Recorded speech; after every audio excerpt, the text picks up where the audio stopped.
Bonjour à toutes, un petit tuto sur la collecte du jour J, ou plus précisément sur comment est-ce que, avant d'envoyer vos demandes aux mariés, vous pouvez déjà renseigner vous-même toutes les informations que vous avez. Ça vous permet de les envoyer pour confirmation aux mariés, mais sans les obliger à tout remplir, ce qui va les saouler très probablement.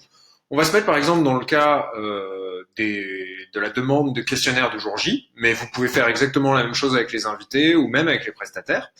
Et on va dire par exemple que vous voulez collecter les informations de Antoine et Diane, mais vous ont déjà dit certaines choses. Donc ça vous gêne de renvoyer le formulaire vide. Eh bien, tout ce que vous pouvez faire, c'est aller trouver vos maris dans l'onglet jour J.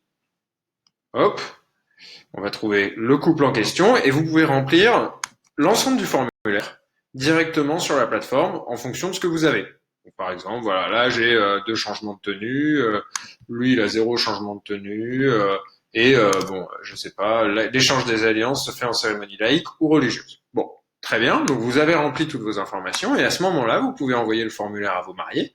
Les champs que vous n'avez pas remplis seront toujours, bien sûr, vides et ceux que vous avez remplis seront pré-remplis. Donc, on va voir ça.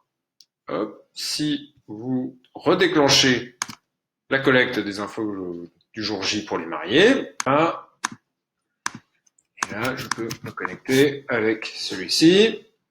Eh bien, vous allez voir que les informations, voilà, il y avait déjà un peu l'adresse, il y avait le nombre de tenues, il y avait les prénoms, il y avait que c'est les cérémonies religieuses de laïc. Tout ça, c'est pré-rempli déjà pour vos mariés, donc plus besoin de remplir. Et ils ne remplissent donc que ce qui leur manque. Voilà. On peut voir rapidement comment vous pouvez faire exactement la même chose avec les invités.